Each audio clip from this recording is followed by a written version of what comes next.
mangaral dito ng salita ng Panginoon. At ako nga po ay inatasan na schedule na magturo dito ng mga nakaraan lamang na-advise ako nila Pastor Erwin. So, bago po tayo magpa-umpisa, settle muna po tayo at hindi natin biyahin ng Panginoon sa umagang ito. Sige po tayo po manalangin. Pakilala natin Diyos, aming magpapala at mahabag naman purihin kayo, Panginoon, at pakilain kayo sa umagang ito na kayo ay muling nagpasikat ng araw at talog sa amin ng panibagong lakas at panibagong buhay.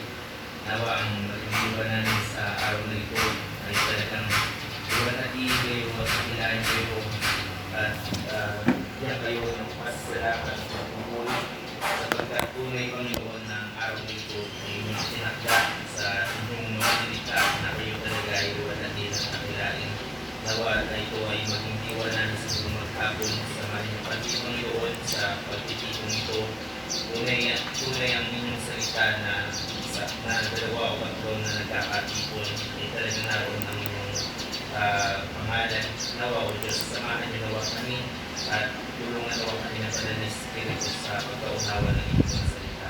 Maraming salamat sa lahat ng ito sa ilang ito ay pinagkakatiwala sa tayong pangalan ng inyong sa Yesu Cristo at mga panalangin. So, yung mga nakaraan po kung inyo pong naalala, yung pag-aaral natin tungkol sa karapatan ng Diyos ay naituro po ito at tinalakay natin ano nga ba yung mga karapatan ng Diyos na nagsasabi na nararapat siya sa mga ganitong pagsamba at pagpupuri. Diba? Sa mga una ko pong naging Sunday school ay tinalakay natin yung tungkol sa karapatan ng Diyos. Natalakay natin ang sinasabi na ang tao ay nilikha upang magkaroon ng masayang kaugnayan sa Diyos. Ang tao ay dapat magsaya sa karapatan ng Diyos sa Kanya. Ang tao ay nilikha upang ang tao ay nilikha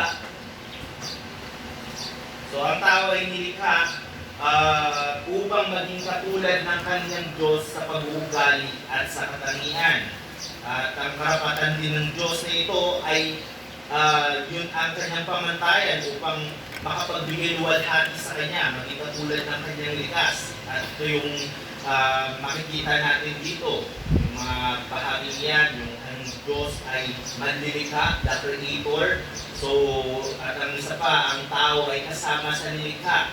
Walang tao na labas sa pagkakalikha ng Panginoon. Ang pagkakalikha ng Panginoon sa tao ay unique.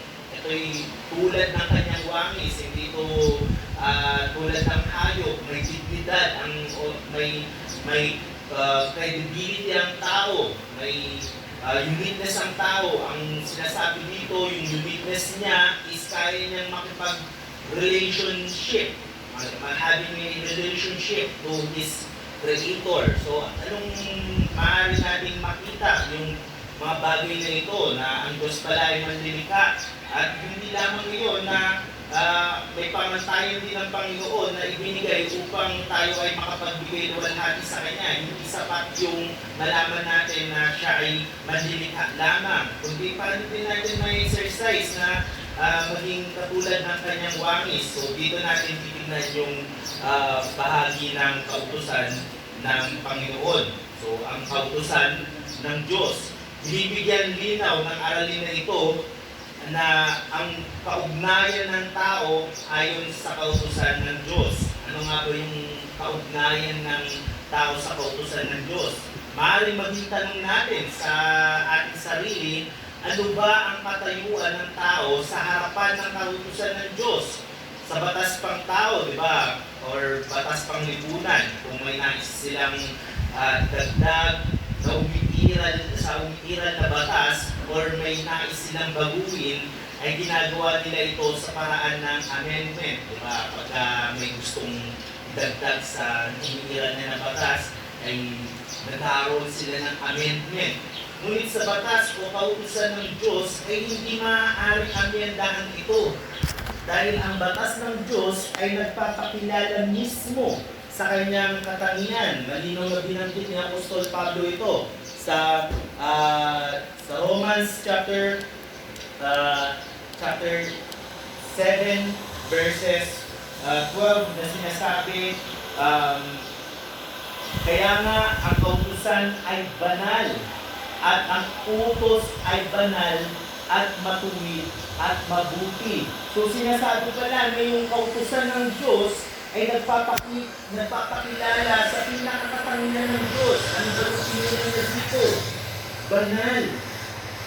Ang Diyos ay sa kanyang unang katangian, pinakasentro ng kanyang katangian ay banal. At lahat ng sumunod na katangian ay kaakibat nito ang kabanalan. Hindi mo pwedeng sabihin na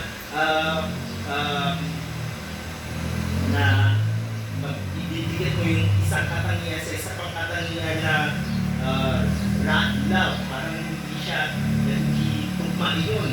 Ang tumutugma sa lahat ng katangian ng Diyos ay banal. Ang Diyos sa kanyang pagkagalit ay banal. Kaya sinabi doon, holy wrath. Ang Diyos sa kanyang pinakakatangian ay banal at sinabi dito, matuwid at mabuti. Ang utos ng kautusan ng Diyos ay matuwid at ang utos ng Diyos ay mabuti. Sa ikabubuti natin ang kautusan ng Diyos sapagkat kung pagpapatuloy ba natin ang mga turong ito, ay malalaman natin ang tao sa kanyang makasalanang likas. Ngunit tingnan natin sa mga ganitong pagkakataon nga na ano nga ba yung batas ng Panginoon. Sabi ko kanina na kapag ang mga batas o kautusan ay ginagawa o umiiral, ay pinapatupad nila ito sa kahit anong lugar. May batas tayo sa bansa, samahan, sa company, policy. Ang mga kautusan ito ay pinagpapatibay nila sa anong paraan.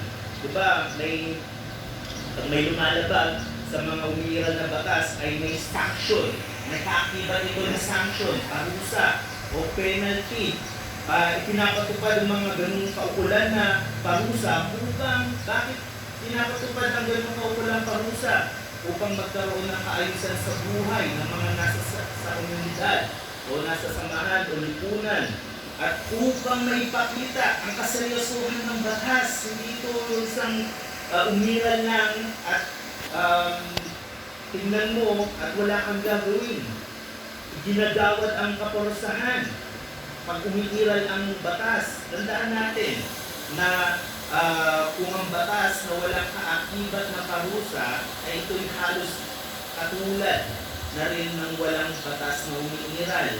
Ito ay isang principle lamang. Hindi ito isang option na susundin ko ba ito o hindi.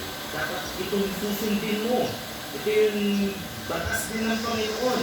Ngunit ang naiiwan sa atin na tanong sa mga ganitong usapin, ano nga ba ang katayuan?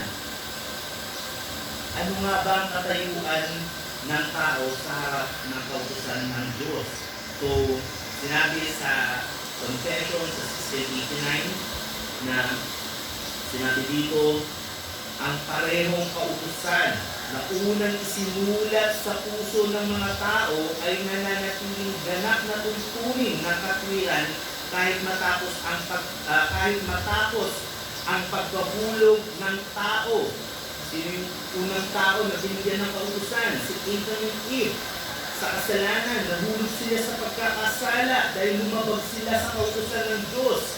Ito ay ibinigay ng Diyos sa bundok ng Sinai sa pamamagitan ng 10 utos at isinulat sa 2 takes na bato. Ang unang 4 na utos ay tumutukoy sa ating tungkulin sa Diyos.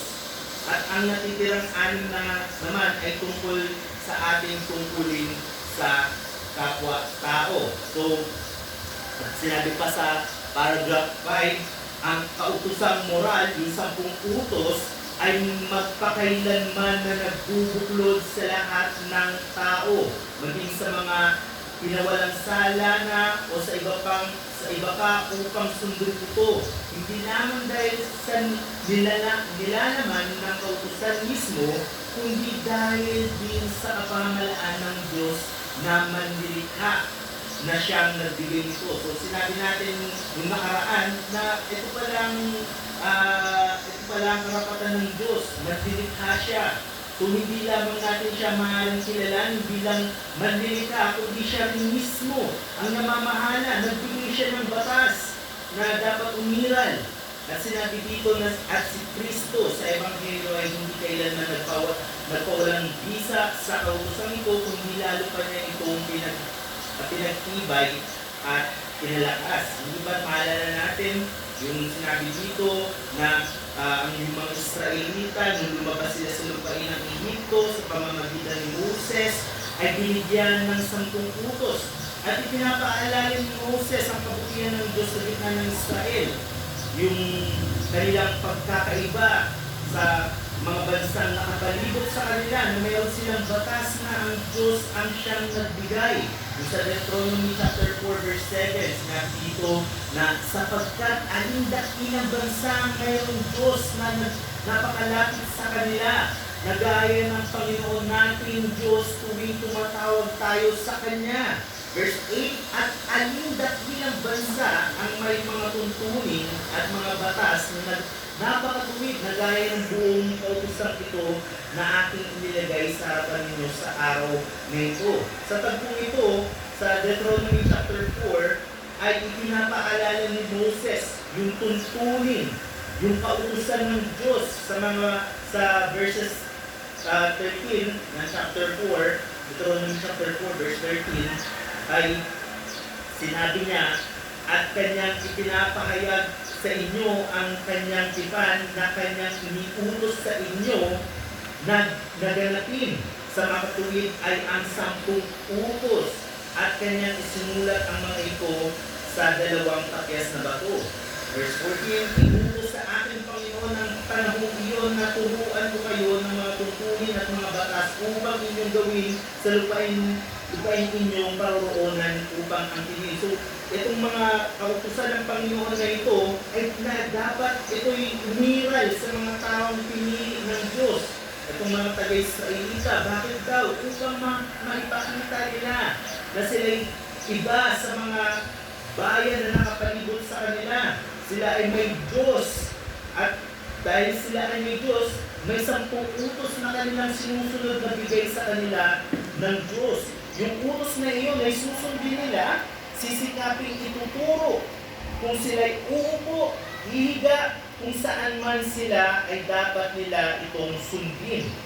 Ngunit sa atin, ang mga moral na kautusan ng Diyos o ang mga 10 utos, hindi man malinaw o hindi man naituturo sa atin ang mga kautusan na nagsasabing huwag kang papatay, magsinungaling, o mga linya. Ngunit ang konsensya natin, sinabi na makikita natin sa sulat ng Panginoon, ay nagsasabi na ito'y masama. Diba tulad ng sinabi ni Apostol Pablo sa Romans chapter 2 verse 14 to 15, sinabi dito, sapagkat kung ang mga hentil na ligtas na walang kautusan, so sinasabi niya, itong mga hentil na ito, hindi katulad ng mga Hudyo na mayroon silang kautusan na sinusunod, sinasabi ay gumagawa ng mga bagay ng kautusan. So hindi nila nalalaman yung mga ginagawa nila ay sinasabi pala ito ng kautusan. Ang mga ito, itong mga hentil daw na ito, bagaman walang kautusan, katulad ng mga Hudyo, ay siyang kautusan sa kanilang sarili. So sinasabi niya na itong mga hintil na ito, walang batas na katulad ng Hudyo, ngunit yung sinasabi ng batas ay ginagawa nila dahil sinasabi ng kanilang puso. Sinabi dito pa na kanilang ipinapakita na ang hinihiling ng kautusan ay nakasulat sa kanilang mga puso. Narito'y nagpapatotoo rin ang kanilang budhi at ang kanilang mga pag-iisip ay nagbibintang o nagdadahilan sa isa't isa. So sinasabi dito, hindi man naituro sa kanila, sa kanilang mga ninuno, hindi naituro ng kanilang mga ninuno na sinasabi, huwag kang papatay, huwag kang magsisinungaling, huwag kang mag-iimbot. Ngunit ginagawa nila na hindi gawin iyon dahil sinasabi ng kanilang puso. ang mga kautusan ng Panginoon ay nakasulat sa kanilang mga puso. Ngunit ang kautusan ito sa ating kaisipan ay napakarami. Ngunit ibinubuot ito, yung 10 utos, napakarami nito. Kung ating susundin isa-isa, mape-fail tayo. Meron ba sa isa sa atin sa kanyang buong buhay ay hindi ba nagalit? Hindi ba nagsinungaling? Hindi ba nag-imbot? Hindi ba nagsalita, nagparatang ng masama sa kanyang kapwa? Kung susundin natin ito, hindi natin ito, masasabi natin, hindi natin ito natupad. At napakahirap nito sa ating kalagayan ng mga kasalanan. Ngunit, ang mga 10 utos na ito ay na ibubuod dito sa kautusan nagsasabing sinabi ng Panginoong Kristo nung lumapit yung isang Pariseo sa kanya. Sinabi ni Jesus, sinabi sa kanya, Panginoon, ibigin mo ang Panginoon mong Diyos ng buong puso at ng buong kaluluwa mo at ng buong pag-iisip mo at ang dakila at unang utos at ito ang dakila at unang utos at ang pangalawa ay katulad nito, ibigin mo ang iyong kapwa gaya ng iyong sarili. Sa 2 utos na ito ay nakasalig ang buong kautusan at ang mga propeta. Nalalaman natin na ito pala ang katayuan ng tao sa kautusan ng Diyos na kanya itong sundin at gawin. Nabubuod sa salitang ibigin mo ang Diyos at ang iyong kapwa. Ang naiinong tanong pa rin sa atin dito ay atin bang nagagawa ang mga bagay na ito? Meron ba sa ating buhay, sa sandali ng ating buhay na nag-isip ka tungkol sa ikapupuri ng Panginoon? Meron ba sa iyo na nagmuli-muli ka sa iyong higaan na gising pa ba ako kinabukasan? Natupad ko ba na ibigin ko ang Diyos sa lahat ng araw ng aking buhay? Kung talagang naging kaisa ka ni Kristo, na pinagtibay ang kautusan, itong moral law na ibinigay ng Panginoon, nakitaan ka na ba ng katangiang umibig? Diba? Tayo nagsasabi na gusto mo sundin ang Panginoon kaysa ako ng Panginoon Jesucristo. Ngunit ang unang hakbang na naging kaisa ni Kristo at naging alagad niya ay tutugon sa sinabi ng Panginoong Jesucristo. Ano yung unang utos ng Panginoong Jesucristo kung ikaw ay naging alagad ng Panginoong Jesucristo? Na ibigan kayo upang malaman nila na kayo yung mga alagad ko. Hindi maaari na mahalin mo ang Panginoon dahil nararanasan mo na mapagbiyaya siya, nalalaman mo lahat ng mga bagay na nasusustento ang Panginoon ng iyong pangangailangan, ng iyong buhay. Ngunit sa lahat ng araw ng iyong buhay ay hindi ka naman nagbibigay pagpapahalaga sa Panginoon, sa pananalangin, sa pagkakilala sa kanyang mga ibinigay na kautusan, at masigit lalo sa ibinigay niyang kaliligtas mo ang Panginoong Jesucristo. Kung sa 10 utos ibabatay mo ang iyong buhay, hindi sapat iyon. Kung susundin mo ang 10 utos, kailangan mo magbuhay ng mahabang panahon. Ngunit may umalimi noon, may tumupad din yun para sa iyo. Ito nga ang Panginoong Jesucristo na sinabi doon sa ating confession kanina ay sinabi sa ating confession kanina na sa huling bahagi, at si Kristo sa Ebanghelyo ay hindi kailanman nagpawalang bisa sa kautusan ito, kundi lalo pa niya itong pinagtibay at pinalakas. So ano ba yung kanyang pagtuturo sa Mount Sinai at sa Sermon on the Mount? Hindi ako naparito upang i-abolish, tanggalin o ipawalang bisa ang kautusan, kundi pagtibay ito. patutuhanan ito, tuparin ito para sa atin ang mga makasalanan na hindi kayang sundin o tugin ang kautusan ng Diyos. Ito yung hinaharap sa atin ngayon na ating kalagayan, hindi natin ito kaya. Ang nagsasabi na kaya natin ito dahil sa ating Panginoong Kristo. Sumampalataya tayo sa Panginoong Kristo.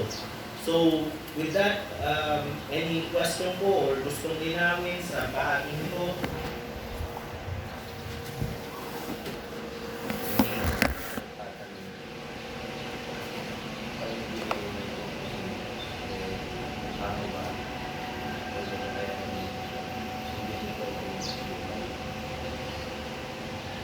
Sa atin po, as yung tanong ko ni Brother Aldrin, no, ang Diyos ay nagbigay ng utos, may kakayanan ba ang tao na sundin ito at sumuhay sa ating kalikasan bilang tao, sa una nating mga magulang, na lumabag na tayo, lumabag ang unang magulang natin, at yung kanilang paglabag ay naisalin sa atin, ibinilang sa atin. Kaya yung naging kaisipan, Genesis chapter 6 verse 5, bawat isip, hakak ng tao ay puro na lamang kasamaan. Yes, binigay yung 10 utos sa atin, masusunod natin yun. Masusunod natin yun, pero hindi siya tatagal. Ang iiral pa rin sa atin ang paglabag dito sa kautusan ito. Dahil ang likas natin ay makasalanan na. Hindi natin kayang panatilihin na sundin natin yun. Lalabag at lalabag tayo sa kautusan ng Diyos. Ngunit ang kagandahan nito, kung tayo ay tumingin sa ibinigay na kaparaanan ng Diyos upang sundin ito, at ito ang Panginoong Kristo, ano sinabi ng salita ng Panginoon, ng Apostol Pedro, na sinabi, ito yung halimbawa na dapat natin sundin. Yung mga iniwang halimbawa ng ating Panginoong Kristo, paano siya lumakad sa mundo nito. Kaya yung paglakad natin, hindi dun sa ating sarili na makasalanan, kundi doon sa sinasampalatayanan natin, at ito yung Panginoong Kristo. So, ganun yung kagandahan ng Ebanghelyo. Ang batas ay ituturo ka doon sa nakatupad nito. At ito nga ang ating Panginoong Kristo. So, karagdagan po. Provided lang. So, kung wala na po, let's close in prayer.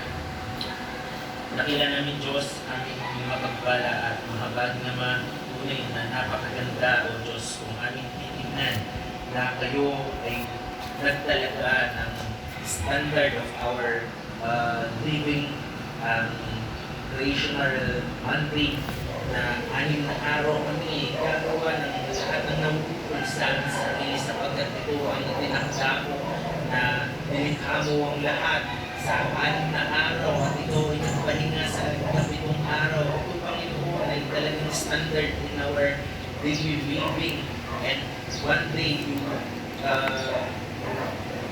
preserve, Panginoon, para sa iyong sarili, at kami ay dapat talagang pumanima dito, kami ay dapat sumunod dito, hindi dahil ito ay mandato lamang, kundi nalalaman namin, Panginoon, kung sino kayo na Diyos na nagkaloob na bigay ng utos nito. Tulungan mo kami, Panginoon, na talagang sundin ito sapagkat kami ay nagmamahal sa inyo at patuloy na makita namin ang kahalagahan ng kautusan na ito hindi namin kayang sundin sa aming sarili, maliban na tingnan namin ang tumupad nito at ito nga aming Panginoong Kristo na aming sinasampalatayanan. Kung may mga tao dito sa kanilang kalagayan, O Diyos, na hindi pa sumampalataya sa Panginoong Kristo, inyong batas, O Diyos, ay nagsasabi sa kanila na sila ay nasa ilalim ng inyong kahatulan kung hindi sila sumampalataya sa Panginoong Kristo. Kaya naman, O Diyos,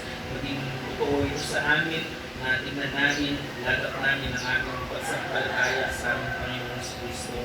Purihin ka, O Diyos, at pakilain ka sila ito sa tayong pangalan ng Panginoong Kristo, Pangalan.